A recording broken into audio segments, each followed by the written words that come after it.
Paz do Senhor, irmãos. Amém. Mais de voz, que o pessoal deve estar com sono hoje. Alô, som. Testando som. Quem que está cansado já levanta a mão.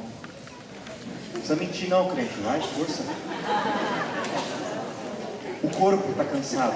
Levanta a mão. Então não tem ninguém cansado, a gente vai até 2 da manhã hoje. Tá ótimo.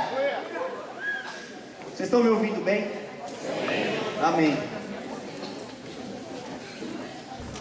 Prazer estar aqui, uma responsabilidade tão grande, queridos, que faz dar aquele frio no estômago, mas ao mesmo tempo que oportunidade gostosa de poder falar com pessoas que levam a Deus a sério. Você prega na igreja, por exemplo, aos domingos, você vai ter lá no público pessoas que não estão nem aí, só estão lá batendo um cartão e não vem a hora de ir embora para assistir o Fantástico, para ver os gols da rodada. Você prega mesmo às vezes num acampamento de jovens. Claro que a maioria vem para buscar Deus, mas no meio tem muita gente que não está afim. Mas quando você vem ministrar num encontro de líderes, de pessoas que perderam o seu tempo, perdem muitas coisas em suas vidas para se dedicar ao Senhor todos os anos. Então você fala para pessoas que levam a Deus a sério. Isso faz com que nós possamos conversar de assuntos que muitas vezes na nossa localidade, muitas vezes no culto de domingo, nós não podemos tratar. Então eu gostaria que você abrisse a sua Bíblia em Eclesiastes capítulo 3, versículo 4. Eclesiastes, capítulo 3, versículo 4.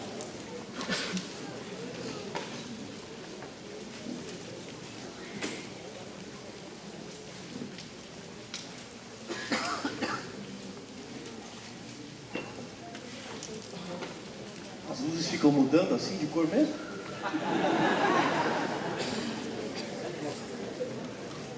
E que 5 coisas aconteçam nessa noite. Se você crê no final, você dê um glória a Deus.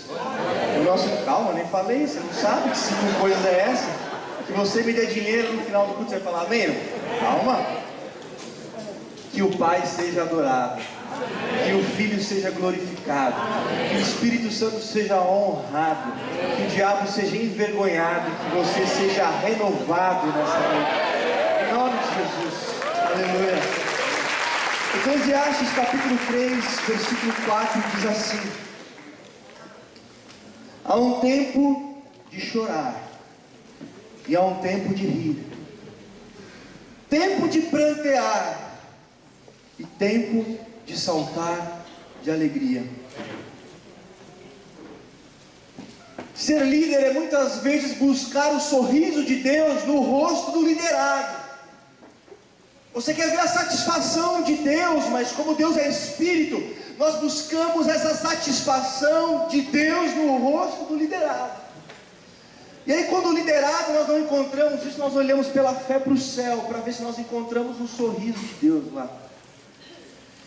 Ser líder é jogar a rede mais uma vez, mesmo que tenhamos durante muito tempo, como os discípulos fizeram durante toda a madrugada, já lançado a nossa rede. Mas sobre a palavra e sobre a autoridade de Cristo, é aquele que joga mais uma vez a rede.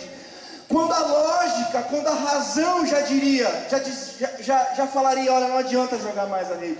O líder é aquele que ainda joga mais uma vez a rede. Amém. O líder é aquele que chora, sorrindo muitas vezes.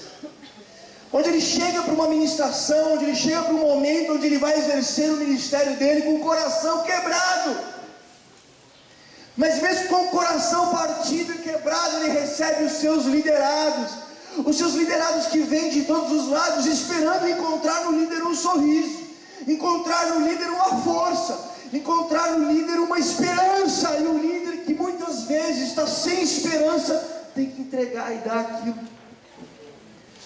O líder é aquele que enxerga uma vitória onde todo o povo só enxerga um gigante, como fez Davi. Enquanto todos podem olhar e fugir e dizer não dá, não tem saída, é muito grande, o líder enxerga uma vitória, um momento em que Deus pode ser honrado e glorificado.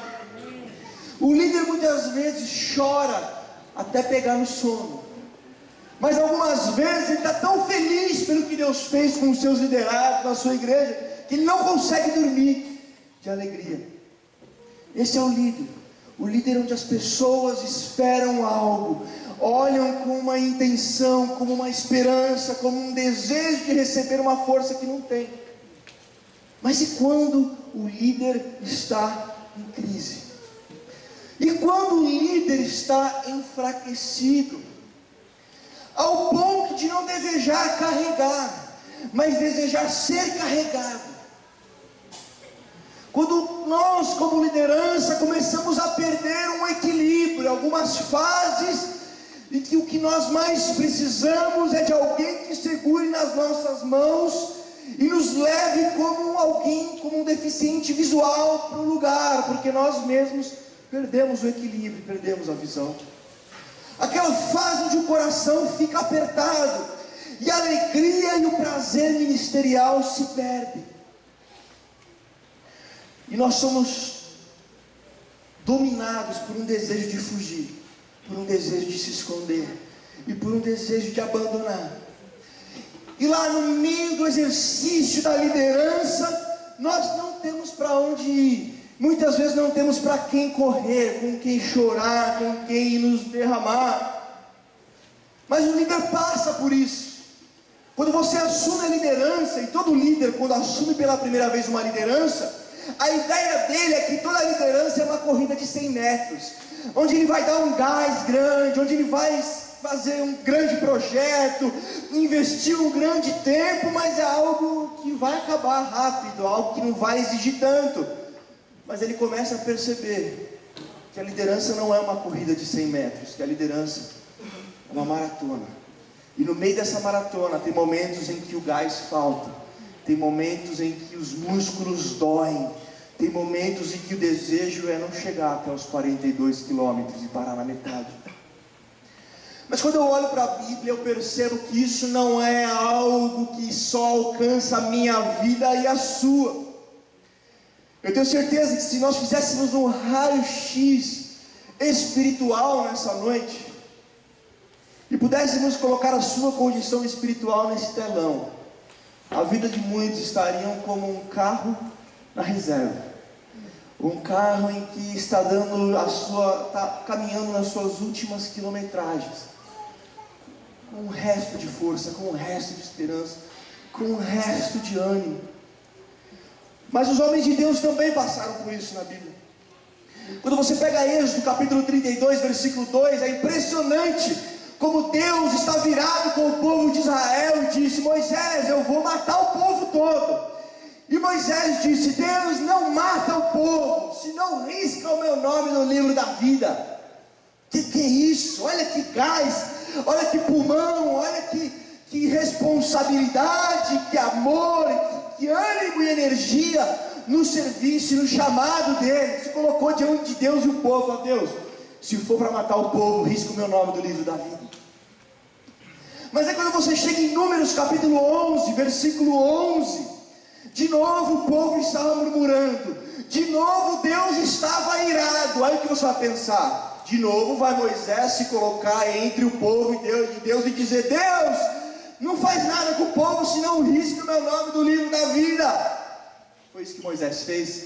Não, ele estava em crise e disse: Deus, por que o Senhor colocou a carga desse povo sobre mim? E no versículo 15 ele diz: eu quero morrer, tira a minha vida. Então, no momento sem crise, ele queria morrer pelo povo. No meio da crise, ele queria morrer por causa do povo. E nós temos essas fases também, onde nós estamos dispostos a dar a vida pelos nossos liderados, mas tem momentos que eles não nos ouçam o que nós falamos: leva Jesus, leva. Ou então me leva, ou eles ou eu, mas leva alguém nessa história. Mas aí você vai para Davi. Quando você olha Davi no Salmo 18, versículo 29, você encontra uma coragem. Davi diz: Com o meu Deus eu enfrento um exército. Com o meu Deus eu salto muralhas. Aí você fala, o que é isso? Eu preciso de uma coragem dessa. Eu preciso de um ânimo desse. Mas o mesmo Davi no Salmo, capítulo 6, versículo 6 diz: eu estou até cansado do meu gemido. Não aguento mais ouvir o meu próprio gemido. A minha cama se tornou um rio de lágrimas. Está toda molhada de tantas lágrimas, de tanto choro. Mas como o mesmo homem que disse que enfrentaria um exército, que saltaria muralhas, agora está afogado em lágrimas em sua cama? Porque a crise chega para os grandes homens de Deus. Quando você pega Elias, por exemplo, em 1 Reis, no capítulo 18, no versículo 22, Elias desafia 450 profetas de Baal, cai para cima deles e debocha e vai força e gás, e você fala, meu Deus, este homem é inabalável, este homem é incansável, quem poderá o deter? Aí você vai do capítulo 18, versículo 22 de 1 Reis, para o capítulo seguinte, 19, versículo 4, você encontra Elias: Senhor, eu quero morrer porque eu não sou melhor do que os meus pais. O mesmo gigante no momento, agora parece uma criança inofensiva em outro momento. O tempo da crise, o tempo da dificuldade. Mas aí você vai para João Batista. Aí você pega lá em João capítulo 1, versículo 29. Eis aí o Cordeiro de Deus que tira o pecado do mundo. Mateus capítulo 3, versículo 11. Ele vos batizará com o Espírito Santo e com fogo. Mateus capítulo 11. É você mesmo ou a gente tem que esperar outro? O que é isso? É a crise. É o tempo onde aquele sentimento de que nós éramos inabaláveis, fortes, irresistíveis, na verdade a ficha cai e nós percebemos que nós temos a nossa dificuldade. Vamos para Asaf. Você pega o Salmo 75, verso 10, um salmo de Asaf, onde ele diz: quebrarei as forças dos ímpios, mas as forças dos justos serão exaltadas. Yes, olha, vai quebrar as forças dos ímpios. Salmo 73, versículo 2, o mesmo Asaf: quanto a mim, os meus pés quase desviaram, e os meus passos quase escorregaram. Ora, aquele que queria quebrar as forças dos ímpios, agora fala: olha, quase desviei, foi por pouco, faltou quase nada para eu desviar. E aí você vai então para o grande apóstolo Paulo, o apóstolo que levou o evangelho a lugares longes, Europa, e todo aquele negócio, um bambambam, uma fortaleza, um homem incansável. Aí ele diz em Romanos capítulo 8, dos versos 35 ao 39, quem nos separará do amor de Cristo? Tribulação, perseguição, aflição, fome, nudez, perigo ou espada? Não, por o amor de ti somos entregues à morte todos os dias, porque fomos reputados como ovelhas para o matadouro, mas por todas estas coisas somos mais do que vencedores por aquele que nos amou, porque eu estou bem certo que nem a morte, nem a vida, nem anjos, principados, potestades, o presente, o futuro, a altura, a profundidade, nem nenhuma outra coisa ou criatura nos separará do amor de Deus, que está em Cristo Jesus nosso Senhor. Gente, esse é o apóstolo Paulo, inquebrantável, incansável. Aí você vai para 2 Coríntios capítulo 7, versículo 5. Nós, quando chegamos à Macedônia, não tivemos descanso algum. Por fora, tribulações. Por dentro, medo. Mas Deus, que consola os abatidos, enviou Tito. O gigante Paulo agora estava com medo, estava atribulado, estava afligido. É o tempo da crise, é o tempo onde aquela força toda se vai. E isso acontece na liderança. Aí você pega Jó sim, olha que fortaleza que é Jó. Capítulo 1, versículo 21, ele perdeu tudo, ele disse: Deus deu, Deus tirou, bendito seja o nome do Senhor. Você fala: o que é isso? O dia que eu chegar lá nessa estatura e nesse ponto. Aí vai para o capítulo seguinte, no capítulo 2, versículo 10, ele perde os filhos, a mulher começa a buzinar, e o que ele diz? Você fala como uma doida, nós recebemos o bem de Deus, também não receberíamos o mal? que fortaleza! Mas aí quando você chega no capítulo 10, no versículo 4, Jó vira para Deus e diz assim: Deus, por acaso tu tens olhos de carne? Ou seja, Deus, o Senhor não sabe o que eu estou passando. O Senhor é Deus, o Senhor não tem essa experiência, essas dificuldades, e a dor, e as lutas, e o desafio que eu estou passando. Deus, por acaso tu tens olhos de carne? Mas aí em Cristo Deus passa a ter olhos de carne. E nós encontramos também tempo de crise também em Jesus. Ele chega em João capítulo 14, versículo 1 e diz: não se turbe o vosso coração. Mas aí quando você vai em João capítulo 12, versículo 27, Jesus diz: a minha alma está perturbada. Um tempo de crise, um tempo de dificuldade, que ao tomar forma humana, ao se revestir de humanidade, passa a experimentar essa realidade. Então o líder, ele também tem esses momentos. Ele tem dias de pastos verdejantes, mas ele tem dias de vale da sombra da morte. Algumas crises que o líder passa, algumas situações que você que vestiu a camisa da liderança muitas vezes sofre. Eu não vou falar todas, mas algumas crises que têm batido na nossa porta e têm nos esgotado e têm tirado a nossa força. A primeira crise que eu queria falar é a crise do tempo, a crise da idade. Jeremias passou por essa crise. Em Jeremias capítulo 1, versículo 6, Jeremias disse: Deus, o Senhor me chamou de profeta desde o ventre da minha mãe? Deus, não dá, eu sou muito novo. Não vou dar conta, Senhor, de ser o profeta que vai profetizar o cativeiro babilônico e vai enxergar os babilônicos entrando aqui, matando, destruindo. Senhor, eu sou muito novo, eu não passo de uma criança. E ele tinha por volta dos 25 anos ali. Então a crise da idade, de que eu não vou conseguir, eu não sou capaz, deixa que outro faz, deixa que outro assume, eu não vou conseguir. Então, é uma crise da idade mais nova. Mas existe outra crise também da idade mais nova, que é a crise de Roboão. Segunda Crônicas capítulo 10, versículo 8. Diferente de Jeremias, que falava, não vou conseguir, Roboão fez um esqueminha com seus amigos mais jovens e falou: deixa que a gente dá conta do recado, não precisamos de mais ninguém, pessoal mais velho, tchau, aqui temos o nosso esquema, tem conselheiros e tal.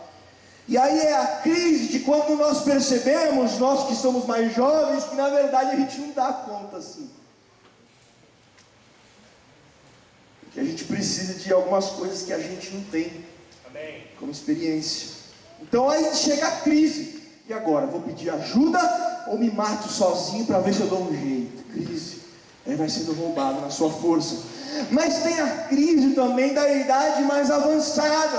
Por exemplo, Abraão, em Gênesis capítulo 17, versículo 17. Deus, eu já sou muito velho, eu já tenho 100 anos, como é que eu vou gerar filhos? Eu passou para mim já. E nós vemos muitas pessoas, às vezes quando a idade vai se avançando, que começam a perder o sabor do ministério, o sabor do chamado, o sabor da vocação, e apenas tem olhos e tem aquela saudade dos anos dourados, dos anos que se passaram, aquilo que já aconteceu. E bate aquele sentimento de que eu conheço tudo já, não há nenhuma novidade mais para mim. Eu vejo a nova geração mais empolgada, mas isso vai passar também. Eu já passei, já tive essa fase, mas isso passa. Não tem mais nada novo, é como se os anos dourados tivessem ficado para trás. E agora só uma espera de expectativa para enxergar as coisas acontecendo e ver os seus dias passando. Uma crise do tempo. Uma crise da idade. Outra crise que muitas vezes alcança a liderança é a crise do esgotamento pelo acúmulo de tarefas. É a crise de Marta, em capítulo 10, versículo 41, onde Marta está lá correndo com as coisas, e Jesus diz para ela: Marta, Marta, estás ansiosa e afadigada com muitas coisas, com muitos fazeres. Então é comum percebermos na liderança pessoas esgotadas, porque assumiram coisas demais, assumiram responsabilidades demais, dedicam horas demais, dedicam sono demais, mais do que o próprio Jesus requer. E quando isso acontece, esgotamento e crise. Existe um livro de John MacArthur, em um capítulo que fala sobre alerta. O ministério pode ser uma ameaça à sua família. E foi feita uma pesquisa com líderes, com casais de liderança, em que algumas perguntas foram feitas, no caso quando só ele era líder, ou quando só ela, quando os dois eram líderes. E o resultado da pesquisa foi: 81% dos entrevistados disseram que o tempo que o casal tinha um para o outro era insuficiente por causa da demanda da igreja. 64% dos casais de liderança afirmaram que possuíam dificuldades de comunicação um com o outro. 53% falaram: nós temos dificuldades para criar os nossos filhos. E 46% disseram: nós temos problemas nas nossas relações sexuais, não somos sadios nessa área. Numa revista cristã famosa, um pastor escreveu, desabafando, ele diz assim: eu precisava dar o fora do pastorado, a fim de tornar-me marido e pai, pois que sempre negligenciei. Acordei um dia e descobri que meus filhos estavam crescendo e eu mal os conhecia. Então nós vivemos numa fase onde muitas vezes o líder está em crise, porque está esgotado, porque assumiu funções demais, porém está sendo enganado no sentido de que aquilo é para Deus, então tudo bem. E aí começa a se achar bonito. Então eu vi histórias muitas vezes em vídeos, e eu tenho um professor na pós-graduação de História, Doutrina e Teologia do Brasil, que ele disse assim: eu tenho apenas 3 horas por dia de sono, porque eu tenho dedicado a minha vida ao ensino, ao ministério, e colocou aquilo como se fosse algo bom, como se fosse algo bonito. Eu não fiz, mas deu vontade de levantar a mão: professor, o senhor fala tudo isso aí, não fica nem vermelho?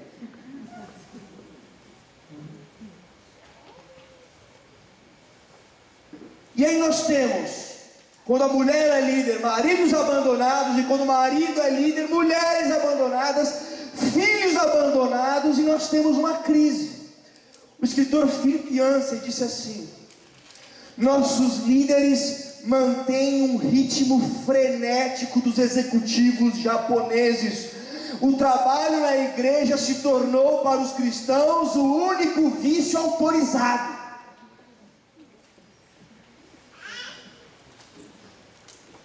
E aí nós entramos num ritmo, quando nós pegamos esse ritmo de vida, entramos num verdadeiro sonambulismo eclesiástico, onde o nosso ritmo é tão alto que nós estamos como sonâmbulos, estamos fazendo, trabalhando, mas a gente nem sabe mais por quê. E aí há uma crise.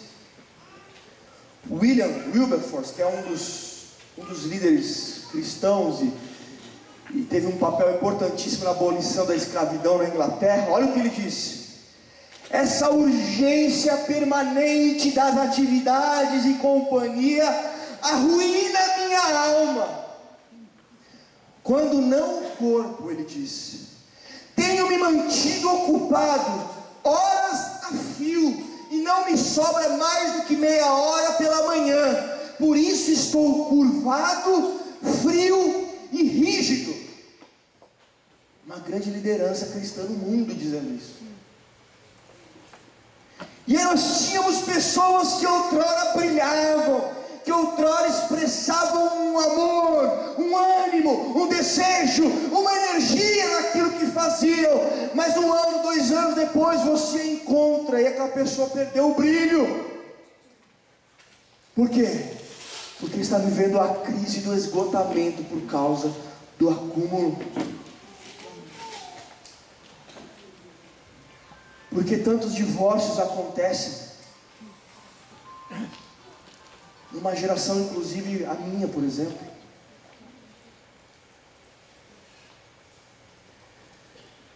Porque a gente tem um pouquinho mais de gás, e aí a gente assume, até a hora que a gente está esgotado. E quando nós vamos ter um tempo com as nossas esposas, elas só recebem o resto, elas só recebem aquele marido cansado, esgotado, desanimado, sem brilho, e vice-versa. E aí isso vai levar a divórcio.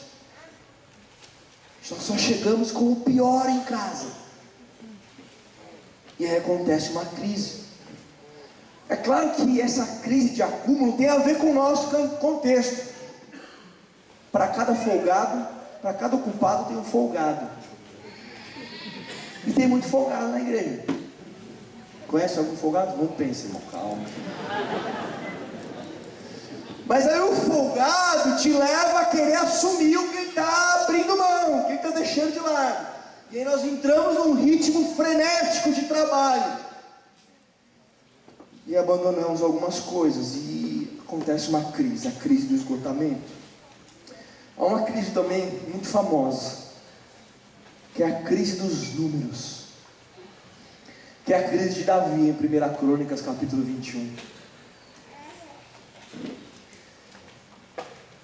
Na igreja os números são uma consequência, o crescer é uma consequência do ser.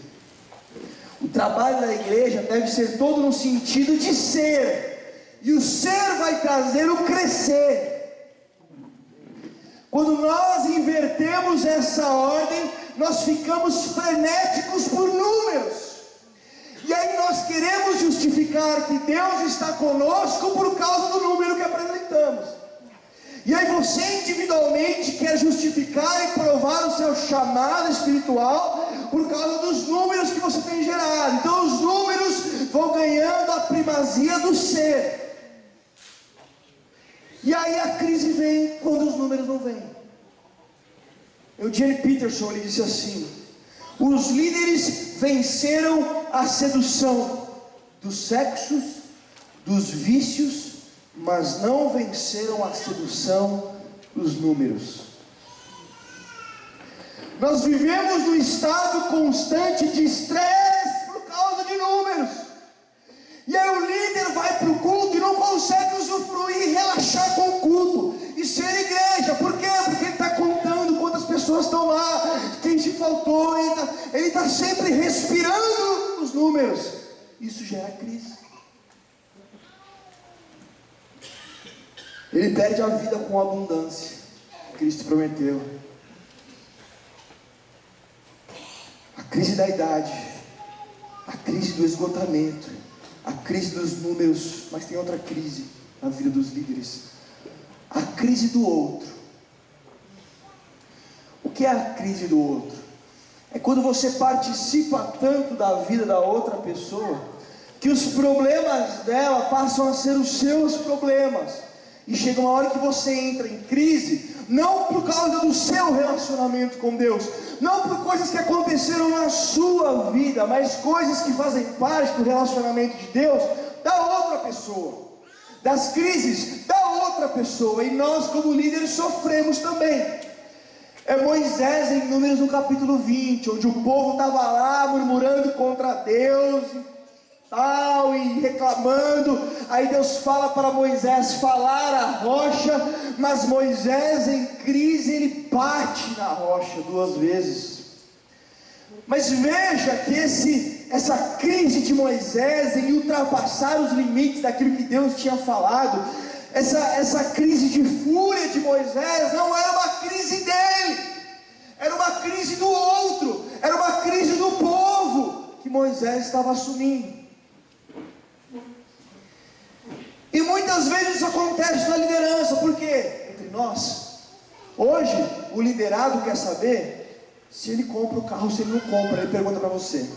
Se ele compra a casa ou se ele não compra, ele vai perguntar para você. Se ele namora ou se ele não namora, ele vai perguntar para você. Se ele casa ou se ele não casa, ele vai perguntar para você. Se ele viaja ou se ele não viaja, ele vai perguntar para você. Se ele faz ou assume ou não faz, ele vai perguntar para você. E cria-se uma relação de dependência extrema com a liderança, onde o líder já não é mais só um líder espiritual, ele tem que ser psicólogo, gerente bancário, gerente imobiliário, e ele vai assumindo a posição de guru da pessoa. Só que isso vai gerando crise, porque se começa a sofrer a crise do outro, e às vezes, Deus, por que o Senhor permite isso sobre o outro? O que está acontecendo com o outro? Isso vai mudando o nosso relacionamento com Deus, porque não é fácil muitas vezes o outro, né, irmãos? Eles que não nos ouçam de novo, mas os outros é difícil. Como existe um cântico bem antigo que falava, né? Viver com os irmãos no céu, ó que glória, mas na terra é outra história. E aí nós vamos absorvendo todo tipo de dificuldade que a pessoa tem, e aí nós lideramos uma pessoa e pegamos aquilo, 2, 10, 100, e aí tomamos para nós. É a crise do outro, onde nós, puxa, eu não estou bem, eu estou ansioso, eu estou agitado, eu não consigo dormir, o que está acontecendo comigo? Não são as minhas crises, é a crise do outro que eu peguei para mim. Existe uma outra crise que se chama a crise de vaidade. Querido, toda vaidade tem um preço.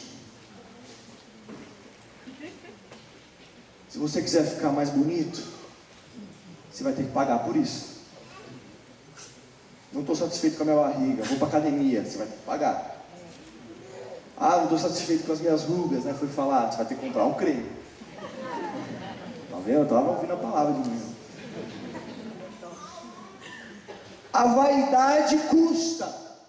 A vaidade tem o seu preço. Eu estou aqui discutindo certo e errado, pelo amor de Deus. Eu só estou querendo trazer essa ideia.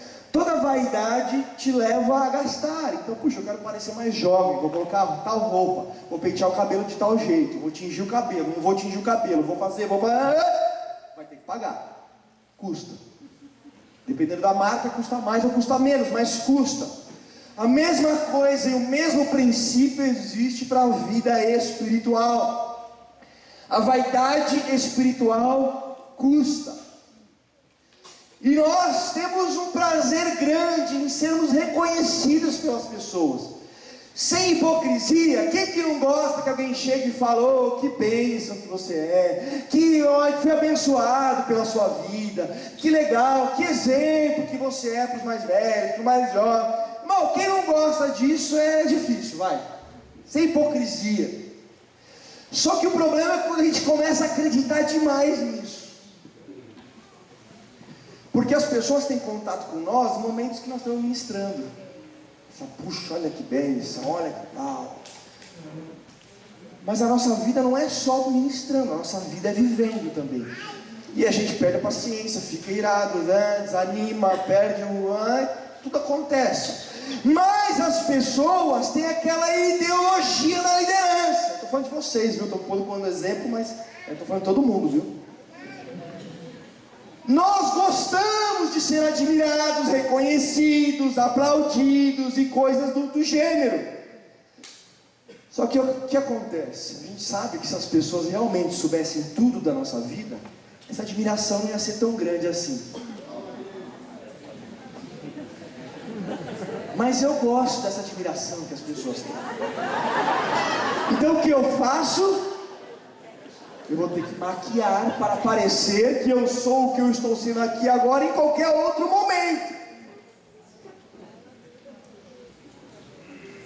E aí nós levamos uma vida se esforçando com maquiagem para manter uma vaidade espiritual.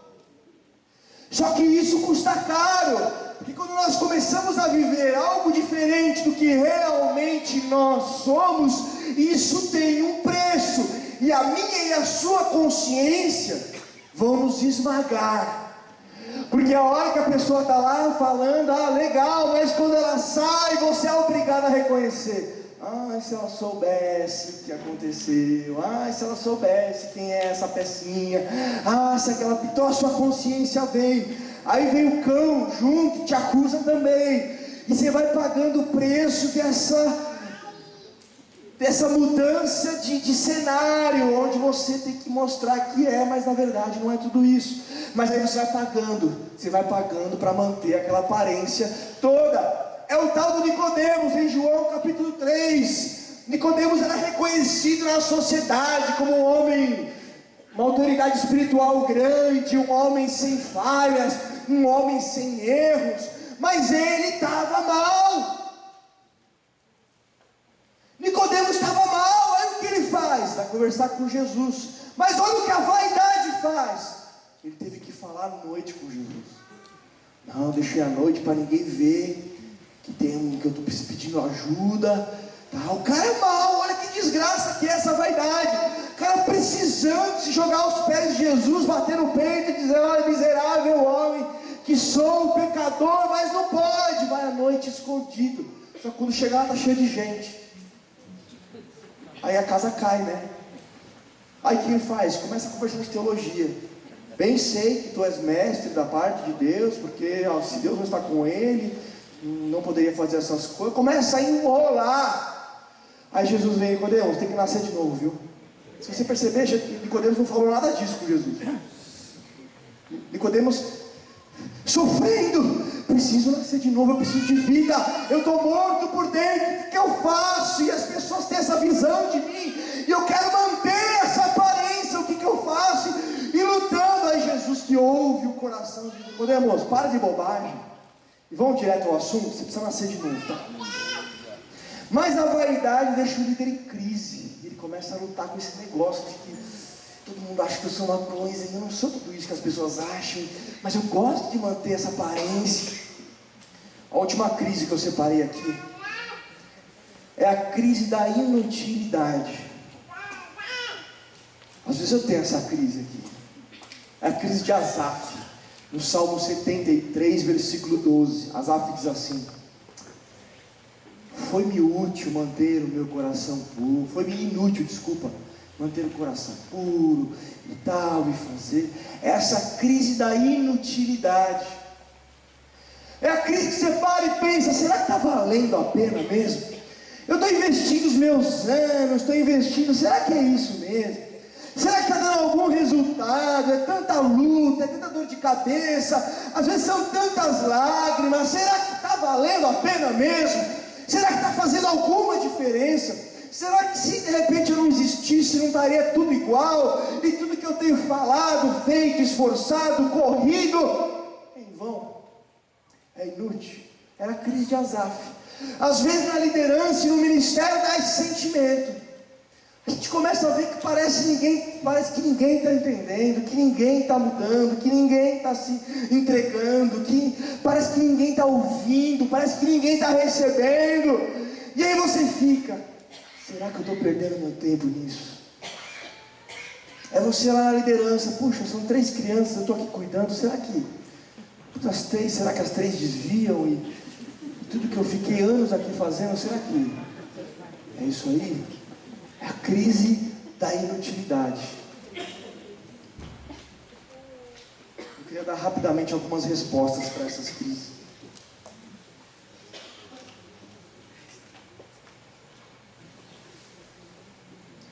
A crise do tempo.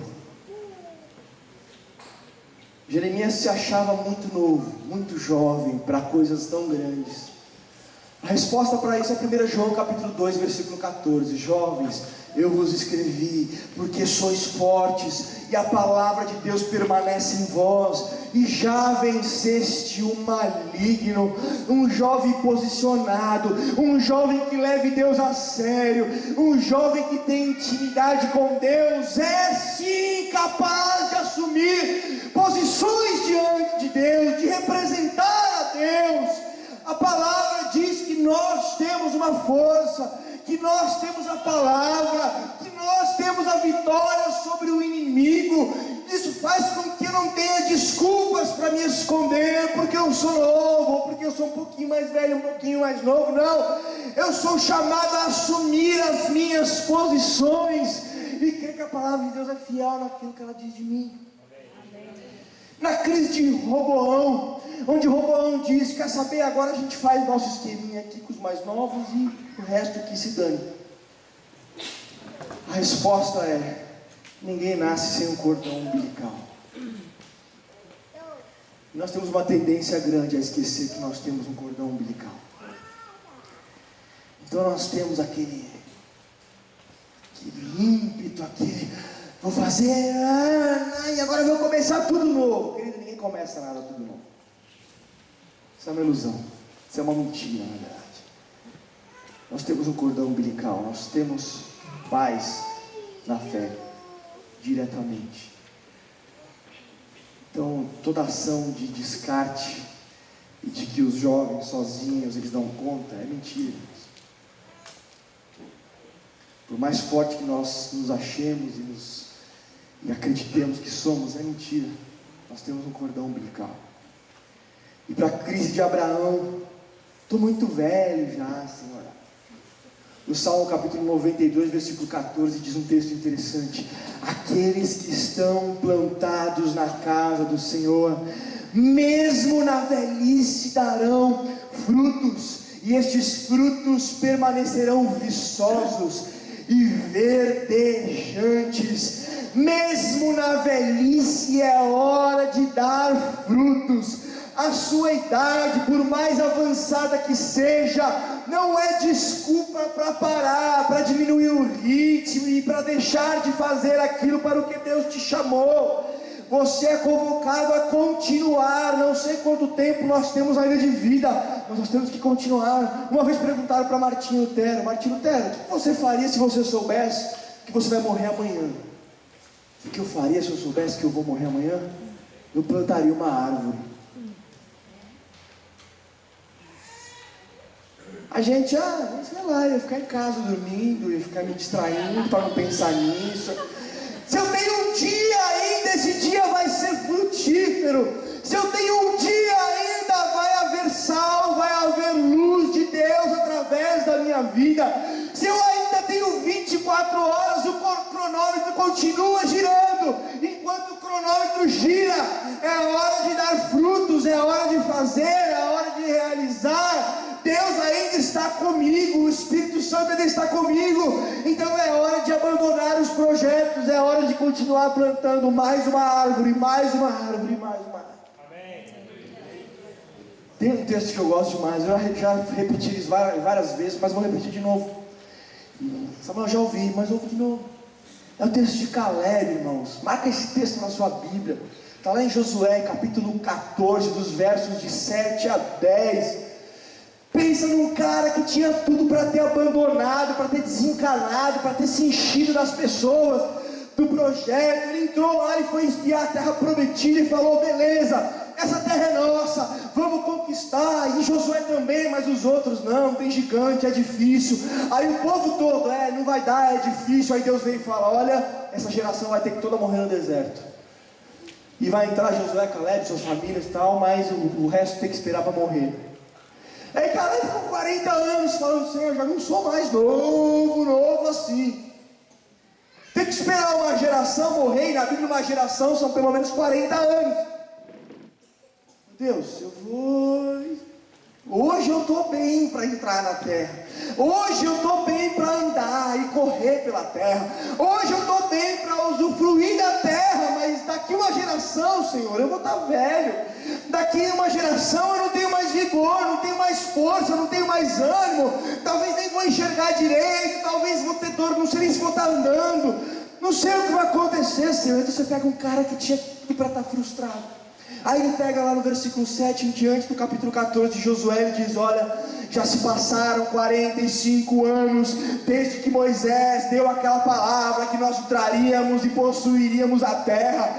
Eu tinha 40 anos quando ele falou aquilo. Hoje eu tenho 85, mas a minha força ainda é a mesma para tomar a minha espada e invadir, entrar na terra e conquistar. Aí você pode dizer: mas a força dele era a mesma?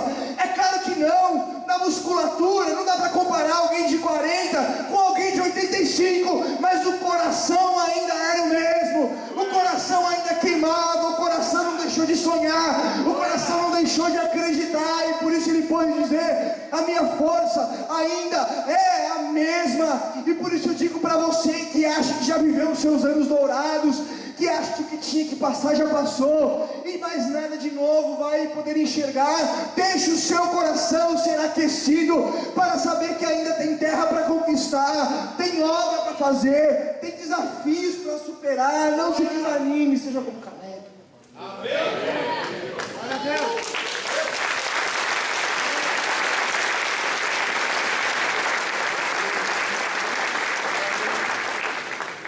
Uma resposta à crise do esgotamento pelo acúmulo. Jesus responde para Marta: Marta, você está tarefada com tantas coisas, ansiosa, você está se esquecendo do que se importa, do que realmente importa. Marta, suas prioridades mudaram. E aí Deus tem que corrigir as prioridades de Marta. Então, querido, se você quer superar a crise do esgotamento por causa do acúmulo, você precisa voltar a rever as prioridades, aquilo para que Deus realmente chamou. Deus não te chamou para ser um escravo da igreja. Entender, por exemplo, que a sua casa é o primeiro lugar em que você deve instituir o reino de Deus. É na sua casa. 1 Timóteo capítulo 3, versículo 5, ele pergunta: pois como alguém pode, sem conseguir governar e cuidar da sua casa, cuidar da igreja de Deus? O que Paulo está dizendo para Timóteo: Timóteo, uma pessoa que cuide muito bem da igreja, mas que sua casa está abandonada, é uma anomalia espiritual. E aí, alguns textos para frente, ainda no 1 Timóteo capítulo 5, versículo 8, Paulo vai dizer: olha, aquele que não cuida dos seus é pior do que o infiel.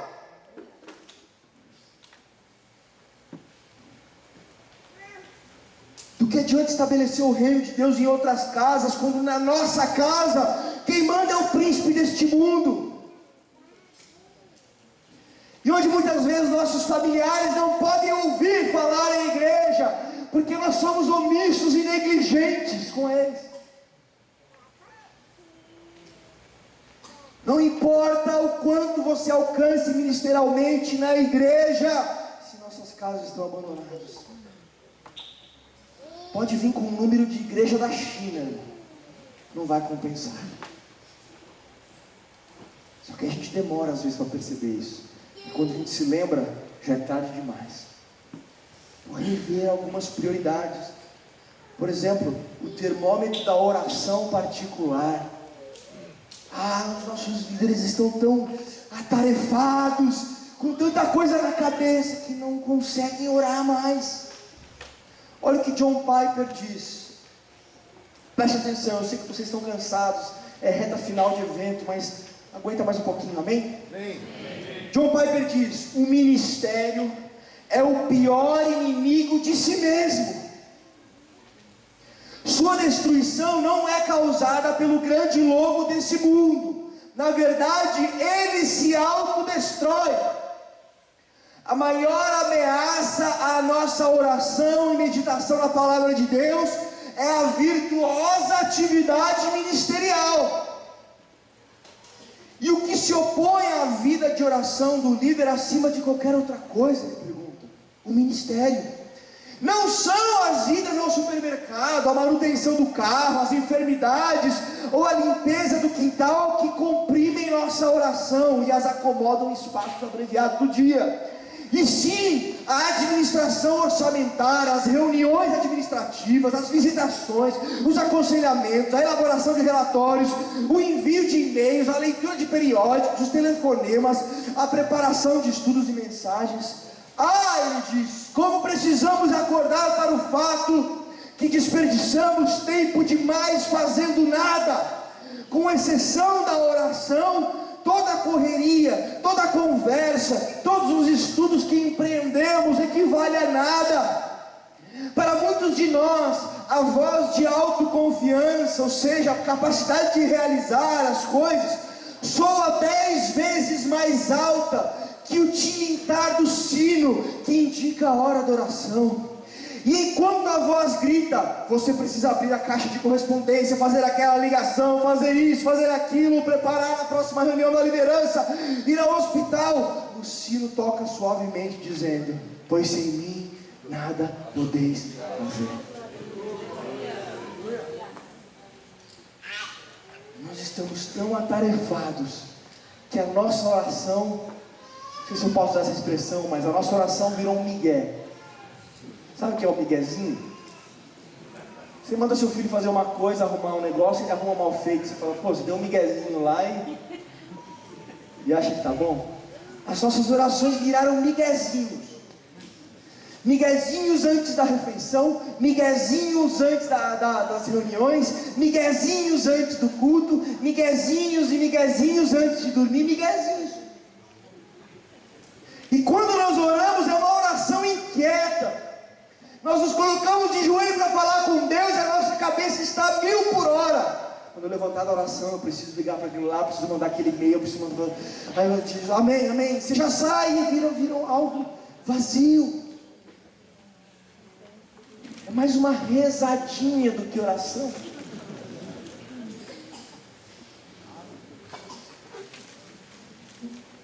E aí, se esse é o seu esgotamento, você tem que dar uma paradinha. Não, mas se eu não fizer, vai acabar tudo. Não vai acabar, irmão. Se você morrer amanhã, as coisas vão continuar. Desculpa te dizer isso, mas nós não somos insubstituíveis. Nós não somos assim tão insubstituíveis e como pensamos. Todos nós somos importantes, somos parte do... Mas imagine quantos e quantos bilhões, e sei lá, se chega a bilhões de cristãos que já morreram e a igreja continuou e nós estamos aqui. Não, mas se eu não for, se eu não fazer, aí, né, irmão? Desmarca uma reunião e vai orar.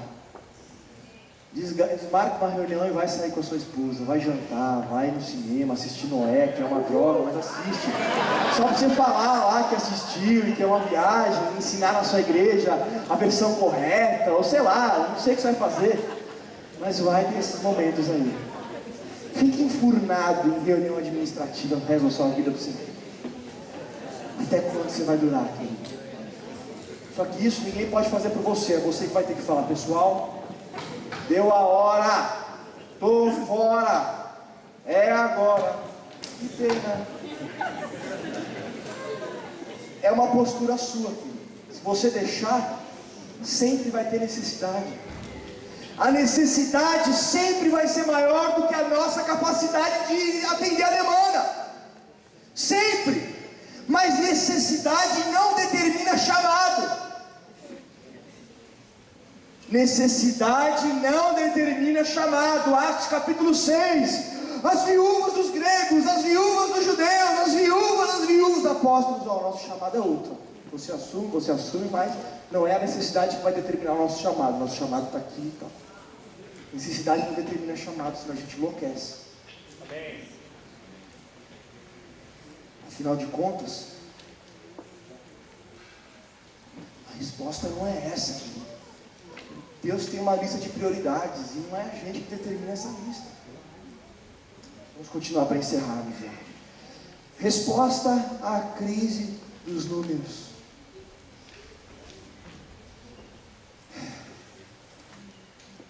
Primeira Coríntios capítulo 4, versículo 2 diz assim: o que se requer dos dispenseiros de Deus é que sejam encontrados fiéis.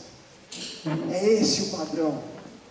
É esse o padrão. A pergunta aqui para você quando você chegar lá não é quantos números, quantas. A pergunta é: você foi fiel?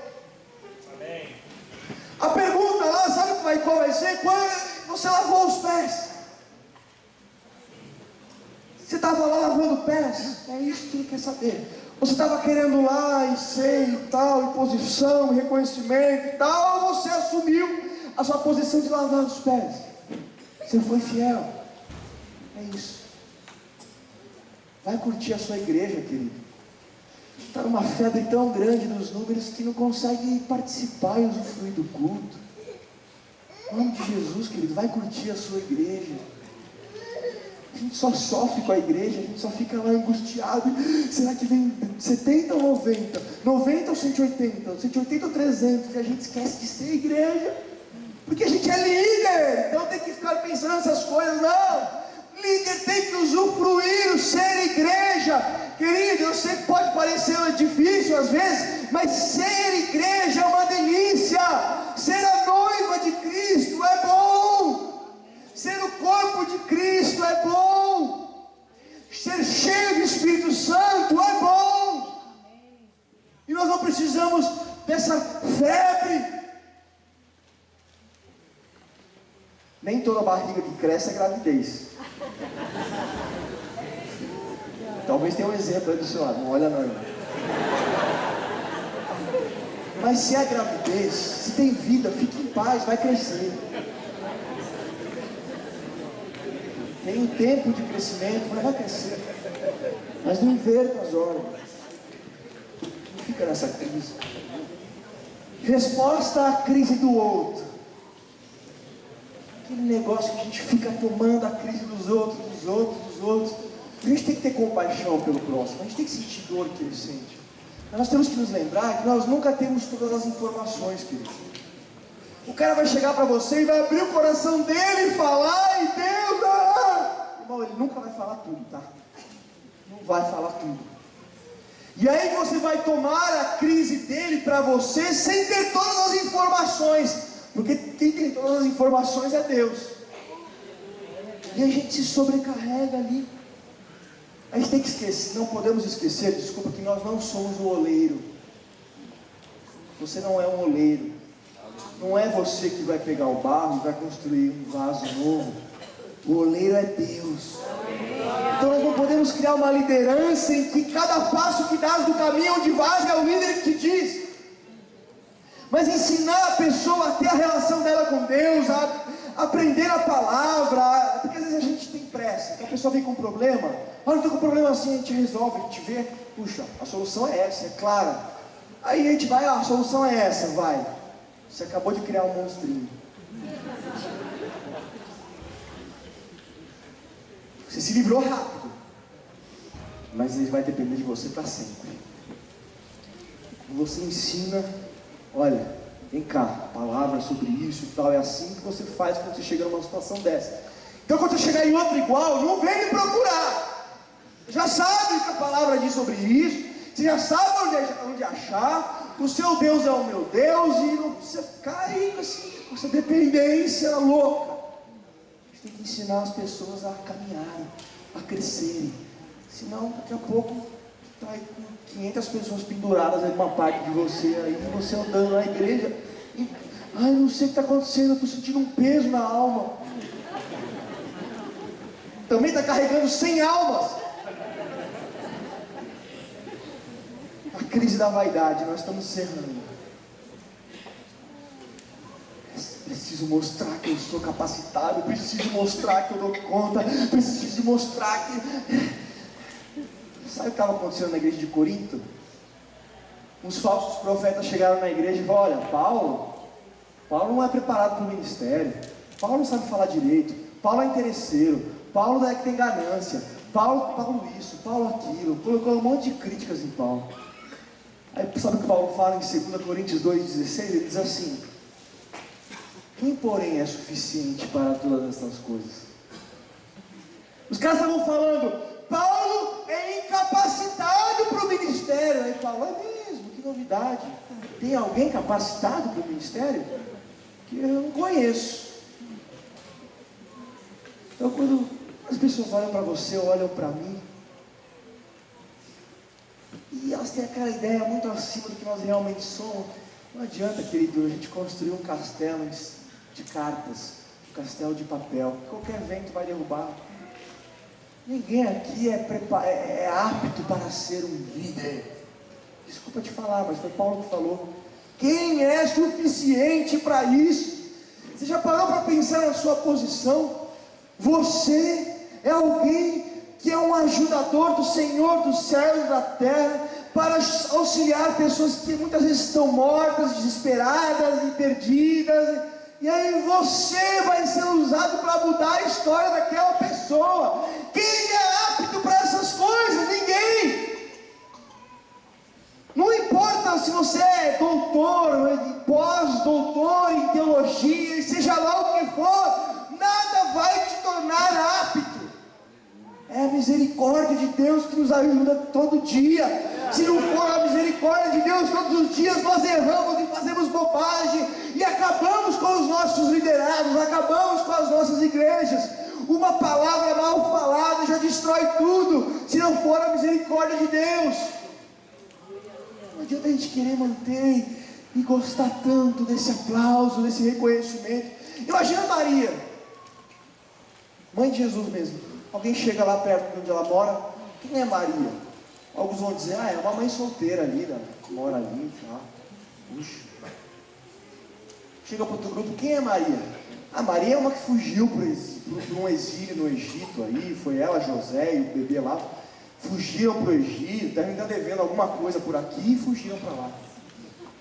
Aí você chega em outro grupo, quem é Maria? Maria é uma mulher infeliz, que um profeta disse para ela que ela vai ter um coração atravessado e vai sofrer. Então é uma mulher infeliz que está lá, com certeza está condenada a ser triste.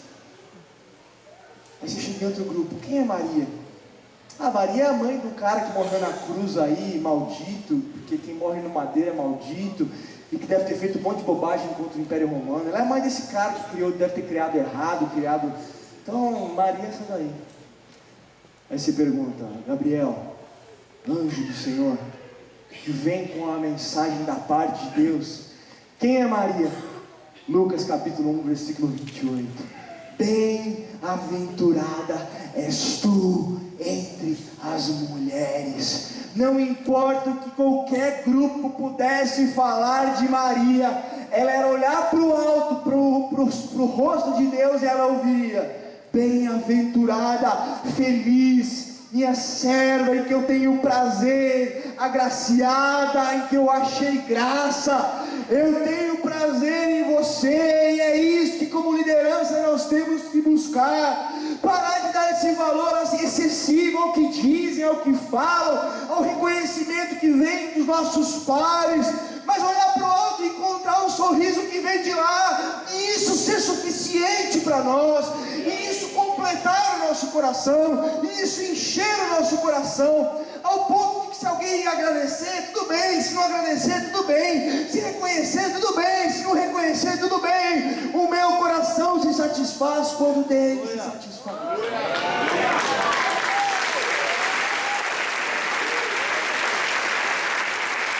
Em último lugar,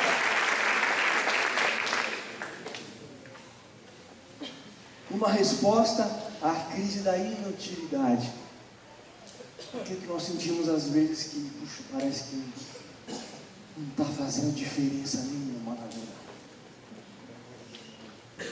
A primeira resposta, na verdade, é uma pergunta: por que Sodoma foi destruída?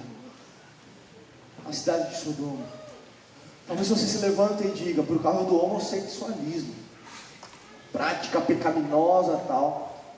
Tá, mas não foi bem isso. Foi por causa do orgulho, que Ezequiel lá fala que era o orgulho, de confiança neles mesmos tal. Tá, mas não foi bem isso também. Sabe por que Sodoma foi destruída? Porque não tinham 10 justos lá. Se tivessem 10 justos em Sodoma, ela estava lá até hoje. Só a presença de alguém que é justo diante de Deus, justificado por Cristo, cheio do Espírito Santo, mesmo que essa pessoa não fale nada, não diga nada, já tem uma utilidade, já faz a diferença. Mesmo que o nome dessa pessoa nunca tenha sido dito aqui na frente ou num vídeo, é um anônimo, mas é um pequenino de Deus que leva a Deus a sério, já não é inútil, já é útil. Eu estava tendo uma aula e um professor contou uma história que aconteceu em Moçambique, onde há uma perseguição à igreja por parte de muçulmanos, e nesse prédio, um grupo de jovens e alguns já adultos estavam lá no prédio, alguns muçulmanos começaram a ir até esse prédio, esse local, essa construção, para violar as moças que faziam parte desse grupo de cristãos. E aí, quando se percebeu aquilo, os cristãos ali desesperados deram as mãos, se ajoelharam e começaram a orar. Falaram: Deus, pelo amor de Deus, Senhor, não permite que a gente passe por isso, que a gente precise ver isso. E começaram a orar, e eles olhavam pela janela e viam que aquele grupo de muçulmanos, eles mantinham uma certa distância da casa, e às vezes se afastavam, às vezes se aproximavam, e eram de noite, havia algumas tochas. E o dia foi passando, e aqueles cristãos orando 1 hora, 2 horas, 3 horas, naquele desespero, naquele clamor de lágrimas, com Deus como a única saída para aquela situação. E o dia foi amanhecendo, foi clareando, e eles olhavam e aqueles muçulmanos foram embora.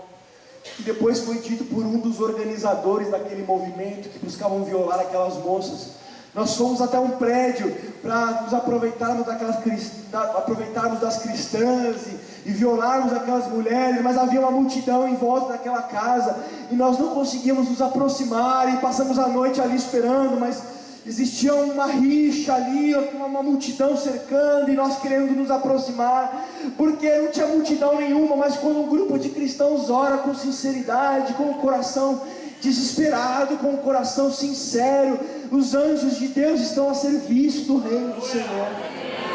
E faz diferença, faz diferença. Não é inútil. Quando você para orar e clamar a Deus e se entregar diante de Deus, é útil. Esse professor também, Zé Machado, me contou uma história que aconteceu no Iraque. Hoje no aeroporto chegou um cara com uma Bíblia na mala e foi chamado numa sala específica. E esse cara que o chamou disse: olha, esse livro aqui é um livro sobre Jesus? E ele disse: é um livro sobre Jesus. Eu tive um sonho com Jesus, ele apareceu para mim, posso ficar com esse livro? Eu quero ler mais sobre ele. Eu falei: não, pode ficar com o livro, tá doido, fica com o livro e deixa eu ir embora. E foi embora. 1 ano depois esse homem voltou, chegou no aeroporto, não viu aquele rapaz e foi perguntar: olha, tinha um rapaz que trabalhava aqui, o fulano, o que aconteceu com ele? Foi morto porque foi descoberta a sua fé em Cristo, e quando descobriram, ele foi levado, a família o entregou e ele foi morto. Uma Bíblia que foi dada faz diferença, uma Bíblia que é entregue faz diferença. Amém. Teve um dia que eu estava mal, e aí eu fui numa igreja, ouvi uma pregação. Entrei lá numa igreja, não conhecia quem ia pregar, nada, estava próximo do trabalho. E aí quando eu entrei lá, aquele pregador começou a falar, ele contou uma história que mexeu com o meu coração. Puxa, faz sentido, é isso. É a história de um casal de missionários que abandonaram por muitos anos a sua casa, foram embora. E depois de muitos anos ele foi diagnosticado já em outro país com uma enfermidade, com um tumor no estômago. E por causa disso, ele e a sua mulher tiveram que voltar e chegaram na casa deles, uma casa simples. Mas a casa estava abandonada, estava feia, estava suja. E ele entrou na casa e nenhum dos irmãos da igreja estavam lá para recebê-los, foram meio que desprezados, porque geraram gastos para a igreja. E aquele missionário ficou abalado. Ele falou: puxa vida, tantos anos de investimento, de trabalho, agora minha casa está abandonada, eu estou doente, a igreja não está nem aí. E aí quando ele estava ali pensando no sofá da sala, ele ouvia a mulher dele lavando uns pratos, algumas sujeiras que estavam ali na cozinha. Estava cantando: estou seguindo a Jesus Cristo, deste caminho eu não desisto. Estou seguindo a Jesus Cristo, atrás não volto, não volto não. Ele se levantou e foi para a cozinha e disse: você está louca, mulher? Nós gastamos tantos anos na obra de Deus e no serviço de Jesus, e olha o que nós recebemos agora. Nós voltamos para casa e eu com um tumor, nós voltamos para casa e a nossa casa abandonada, nós voltamos para casa e nossos irmãos abandonados nos abandonaram. De que valeu voltar para casa e receber só isso como recompensa? Pergunta para o seu Deus o que ele tem a dizer sobre isso. Ele pegou, saiu, fechou a porta com tudo e foi embora. Passado algum tempo ele voltou para casa ainda agitado, ainda com o coração abalado. E quando ele entrou na sala, ele ouviu: depois da luta vem a coroa, a recompensa é certa e boa.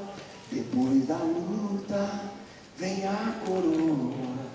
Atrás não volto mais. Aí ele ficou mais irado ainda, entrou na cozinha e disse: eu não falei que era para você perguntar para Deus, que nós voltamos para casa, eu estou doente, estamos abandonados, nossa casa abandonada, é isso que nós ganhamos ao voltar para casa. Você perguntou para o seu Deus? Ela disse: eu perguntei. Ah, perguntou? Perguntei. E aí? Ele respondeu. Respondeu, é o que ele falou. Ele disse que nós ainda não chegamos em casa.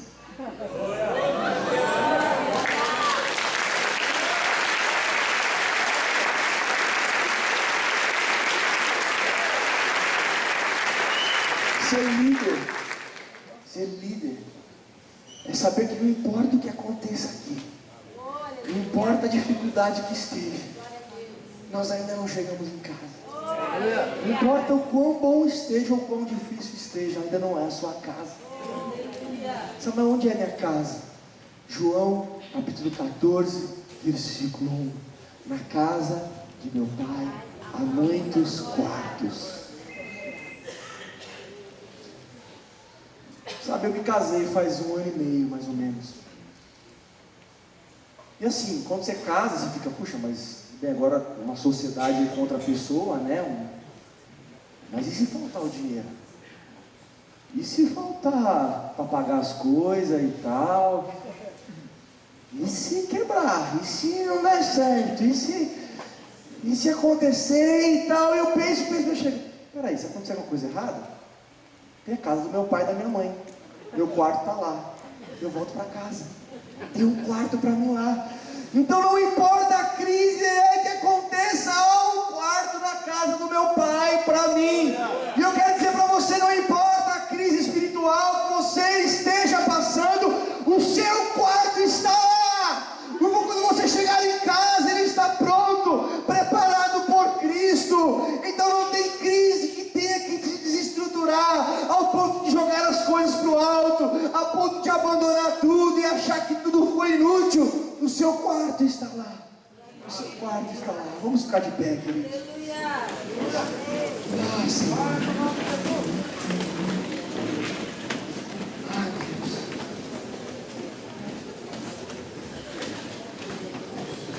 Vamos orar. Eu queria que nós fizéssemos uma oração aqui por você que está em crise. Para você que chegou nesse evento aqui com o seu combustível na reserva. Antes de eu vir para cá, o Fabiano do Butantã me procurou e falou: Samuel, eu tive uma visão. Pessoas com os joelhos cansados, pessoas com os joelhos fracos, e que essa seria uma noite de fortalecimento para essas vidas. Eu falei: oxe, roubou meu sermão aonde? Onde é que você pegou minhas anotações aqui? Porque é isso, eu gostaria de orar juntamente com os irmãos aqui, com a liderança, por você que está do gás aí, mas talvez a sua crise não seja nenhuma dessas que eu falei, mas você está em crise.